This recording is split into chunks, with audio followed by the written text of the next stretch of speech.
अस्सलाम वालेकुम। मोहम्मद जमील शाहिद आपसे मुखातब है।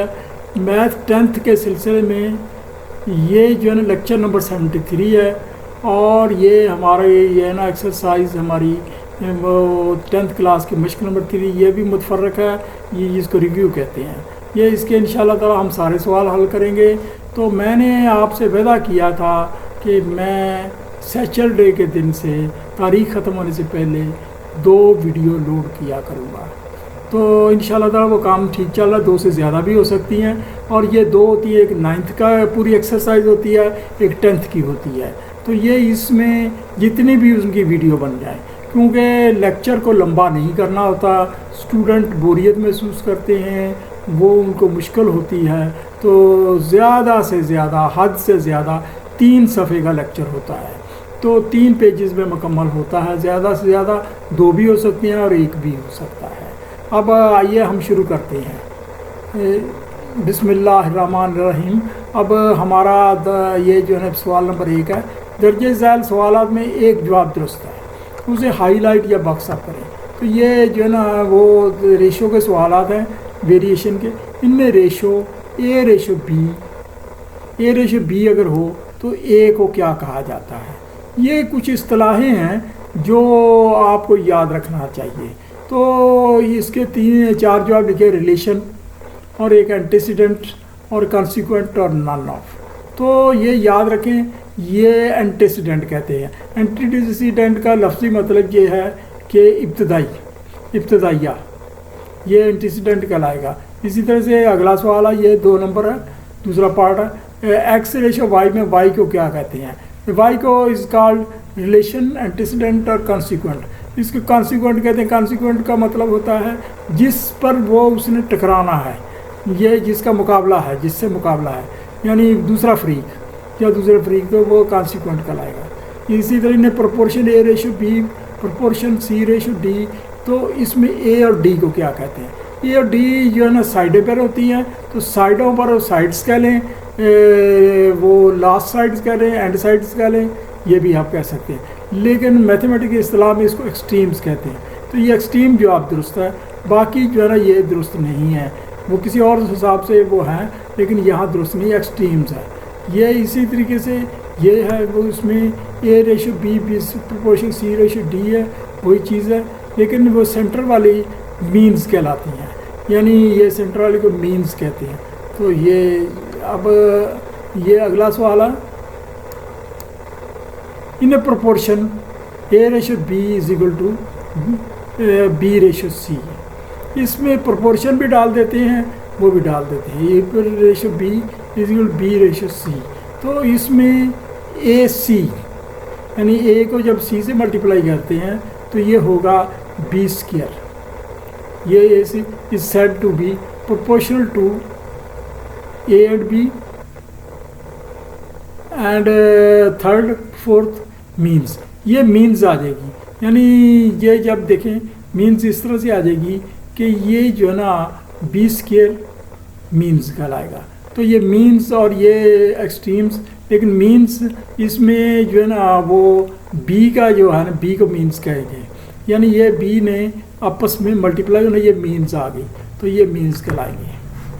ये इन्हें proportion A ratio b is equal to b ratio c, ये जो है ना इसमें वो सी क्या कहलाएगी। सी जो है ना ये वो सी अकेले को said to be third proportion कहलाएगी। ये इस्तिलाहें आपको अगर ये ज़्यादा समझ ना आए तो आप अपनी मैथ की किताब तफसील से पढ़ें, उसमें काफ़ी वजाहतें हैं। अच्छी लिखी हुई किताब किसी ने, तो ये उसको दोबारा देखें। फाइंड एक्स, ये एक्स को मालूम करें, 4 रेशो एक्स प्रोपोर्शन 5 रेशो। अब देखें कि मीन्स मल्टीप्लाई होंगे, यानी 5x is equal to 60, 15/4 60। 5x is equal to 60। X को अकेला करेंगे तो 5 नीचे आ जाएगा, वो पीछे 60 को 5 से तकसीम करेंगे 12 रह जाएगा, ये 12 है। अब ये 8वां सवाल, u proportional to v square, यानी ये u अगर बढ़ेगा तो v जो है ना स्क्वायर के हिसाब से बढ़ेगा। यानी अगर u 2 है तो ये v भी 2 है, तो u बराबर प्रोपोर्शन 4 हो जाएगा। 2 की स्क्वायर 4, लेकिन अगर u 3 है तो ये 3, ये 9 हो जाएगा, यानी u 3 है तो ये 9 हो जाएगा।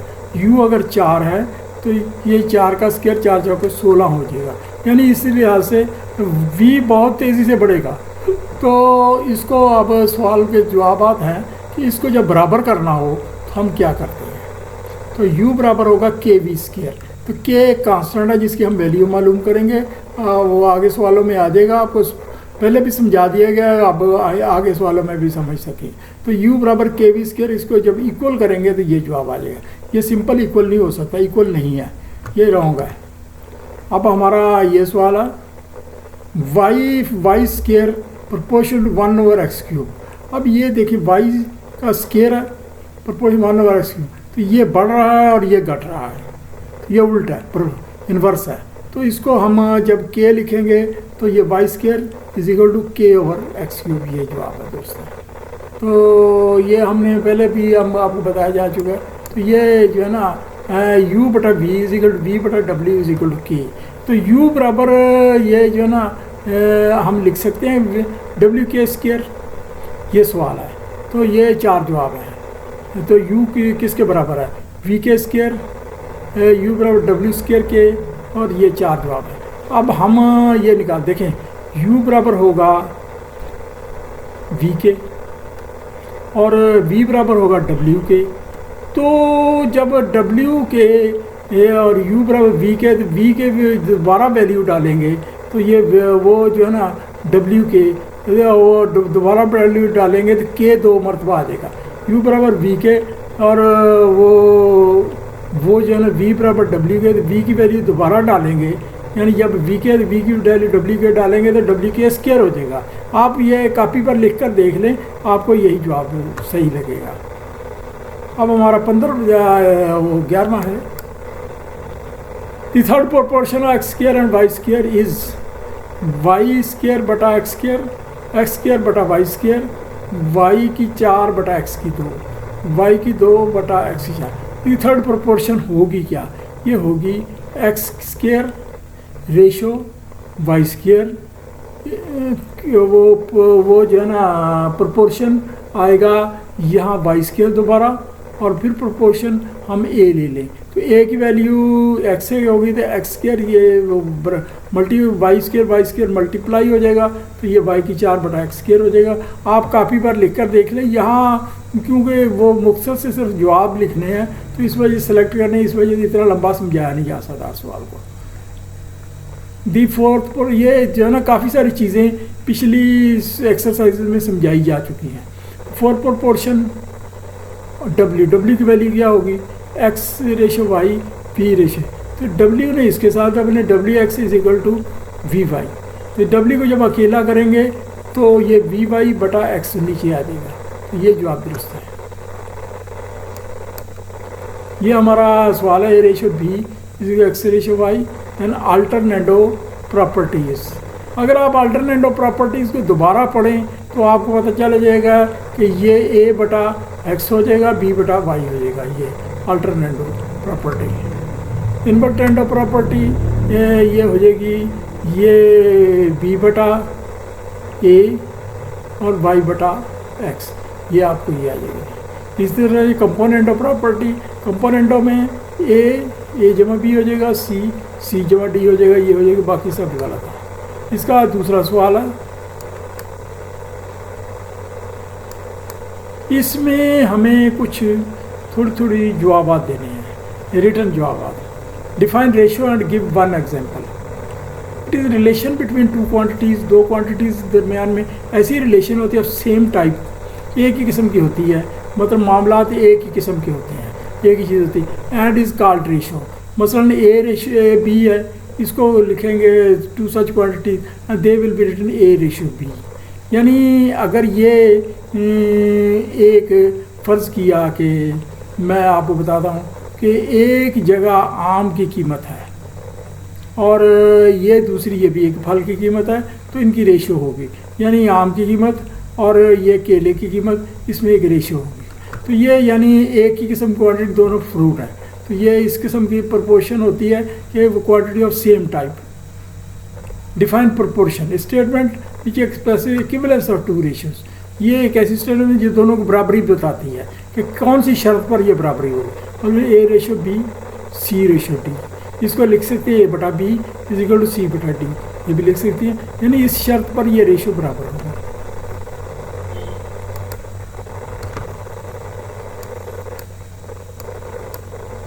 ये तीसरा डिफाइन डायरेक्ट वेरिएशन।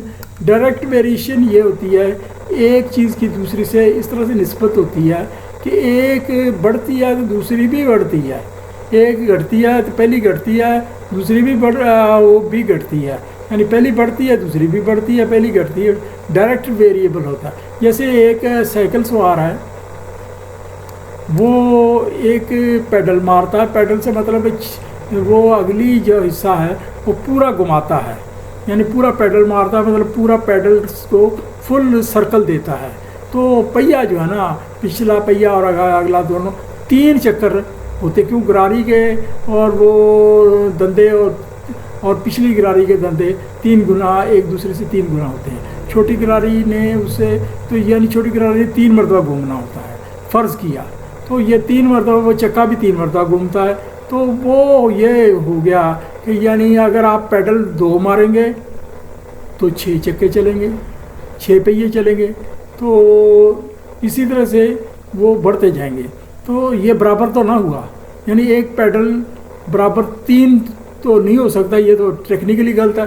ये तो इसको आप कह सकते हैं a pedal proportional to wheel circumference, यानी व्हील के सर्कमफ्रेंस, या पेडल प्रोपोर्शनल टू ट्रेवल, ये भी कर सकते हैं। तो ये यानी एक के बढ़ने दूसरे भी बढ़ते हैं। तो ये इसको यानी for example a ratio b is equal to c ratio D, तो 1 इंक्रीजेज, ये पहली इंक्रीज डिक्रीज, अदर भी इंक्रीज डिक्रीज। ये देखें आप, मैंने ये पहले लिखा, ये बाद में लिखा, इसका इसके साथ अलग है, इंक्रीज का इंक्रीज के साथ अलग है, डिक्रीज का डिक्रीज के साथ अलग है। Define very inverse variation statement which express equivalence of 2 different ratio, ये भी इक्विवेलेंस है। मसलन a ratio b c ratio d है, तो एक डिक्रीज, ये डिक्रीज मैंने पहले लिखा तो ये दूसरी इंक्रीज होती है, ये इंक्रीज होती है दूसरी डिक्रीज होती है, यानी उल्ट होती है।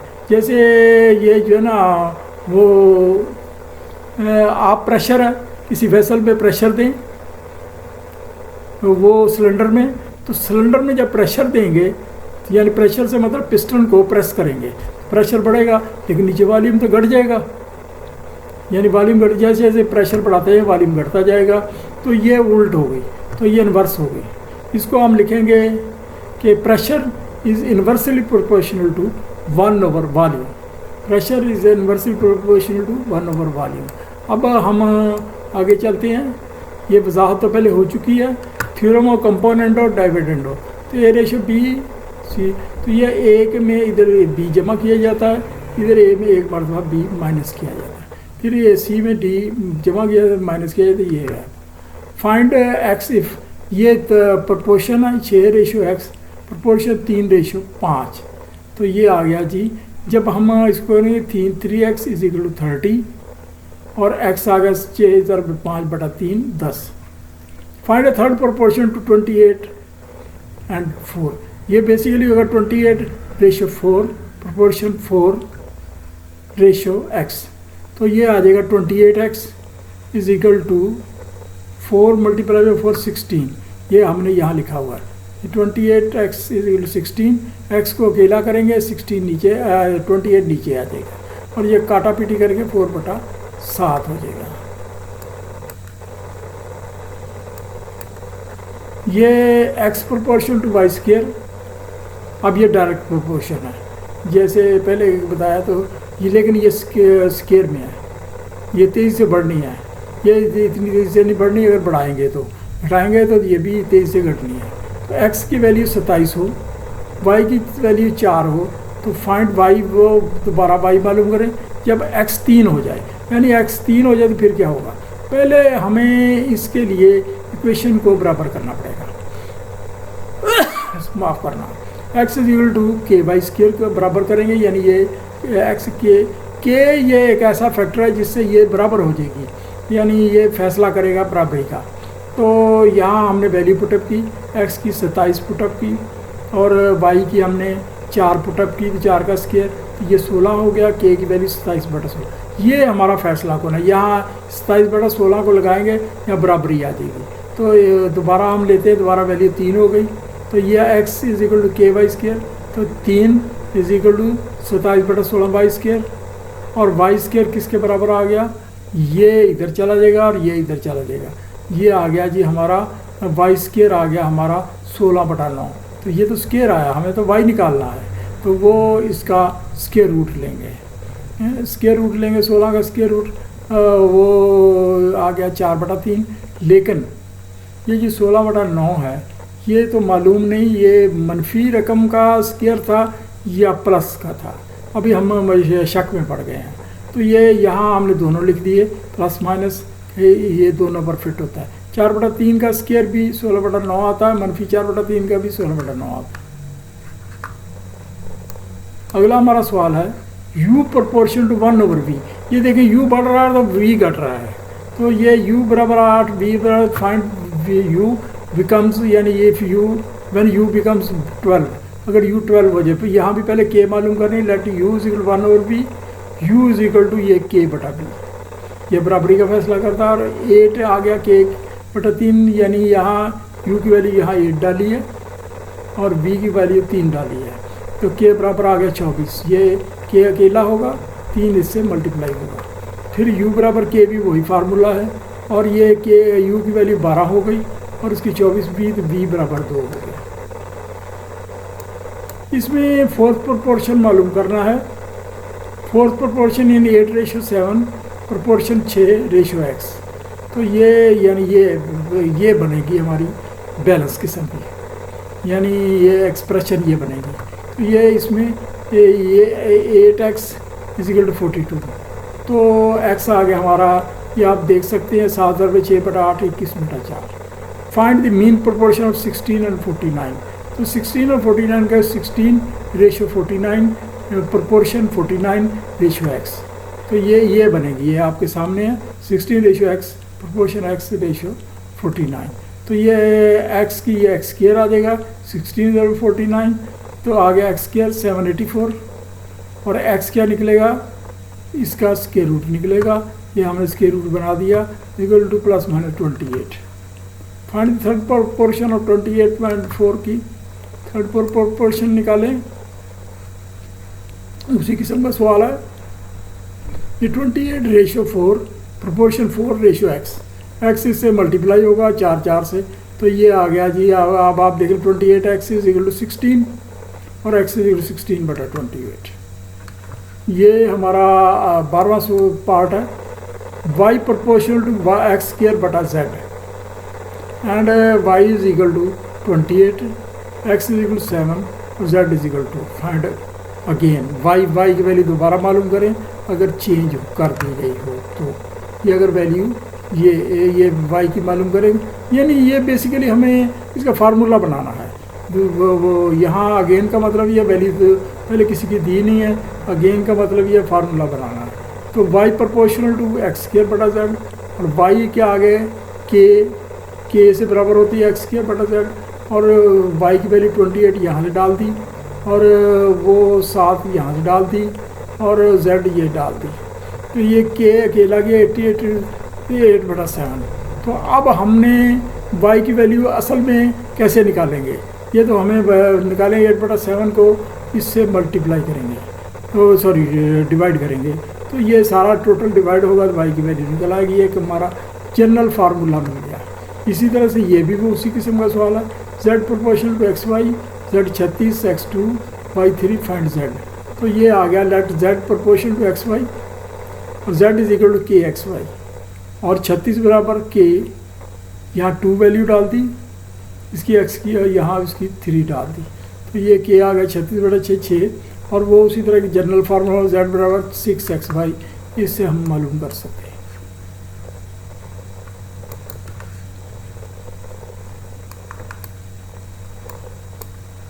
इसका एक 14वां पार्ट है। w proportional to 1/v²। ये इन्वर्स है, यानी w प्रोपोर्शनल 1/v²। अगर w बराबर 2 हो, v बराबर 3 हो तो w अगेन फार्मूला यानी मालूम करें। तो लेट डब्ल्यू is equal to 1 over v square, डब्ल्यू और के बटा वी स्क्र, और डब्ल्यू की वैल्यू 2 होगी के बटा 3 स्क्र। तो ये आ गई जी, के की वैल्यू आ गई, ये 3 स्क्र का मगर 9, 9 2 रुपये 2 18, के बराबर 18। अगेन डब्ल्यू बराबर 18 बटा 20 स्क्र। तो ये जनरल फार्मूला आ गया, ये हम इससे मालूम कर सकते हैं।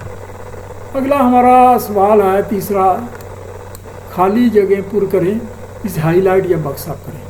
तो ये एक हमारा फार्मूला है, एक्स जमा वाई, एक्स स्क्र जमा एक्स वाई जमा वाई स्क्र बटा एक्स क्यूब मनफी वाई क्यूब, ये किसके बराबर होगा? यानी ये इसको हल करें शॉर्टकट। देखिए ये है x cube plus y cube का वो खोला गया है, x cube plus y cube. तो इसको खोलेंगे तो आ जाएगा एक्स मनफी वाई इंटू, ये आ जाएगा एक्स मनफी वाई, वो ये प्लस का है। तो इसको खोलेंगे, ये आ जाएगा x square plus x y plus y square. तो पहले आ जाएगा एक्स मनफी वाई, यानी यहाँ ब्रैकेट में आ जाएगा, इस जगह एक्स मनफी वाई आ जाएगा, और बाद में आ जाएगा बड़ी ब्रैकेट में x square plus x y जमा y square.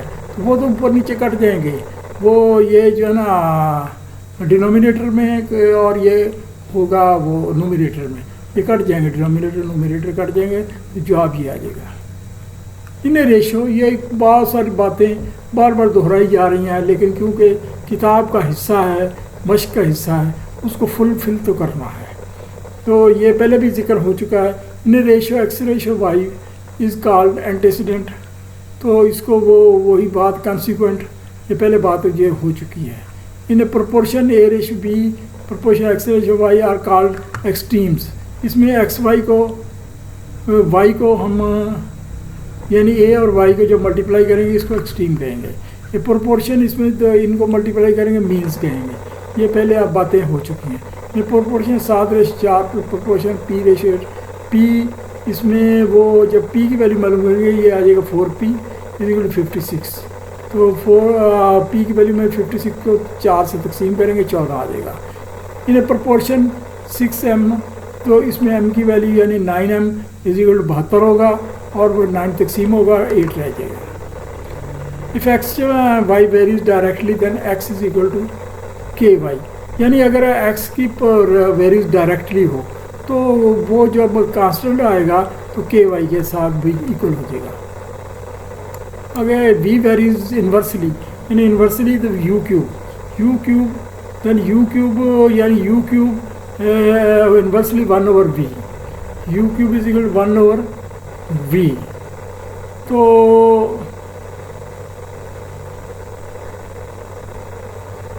You cube is equal to v over k, v over k वो जो है ना वो इन्वर्सली है ना, तो ये वी ओवर के, तो इसको वो आप के ओवर वी, गलत लिखा गया, इसको के ओवर वी समझ लें। इफ डब्ल्यू varies inversely p square,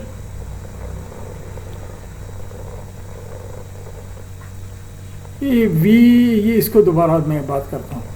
we varies inversely यानी v proportional to 1 over u cube, तो 1 ओवर यू क्यूब, तो ये आ गया वी इज इक्वल टू के बटा यू क्यूब।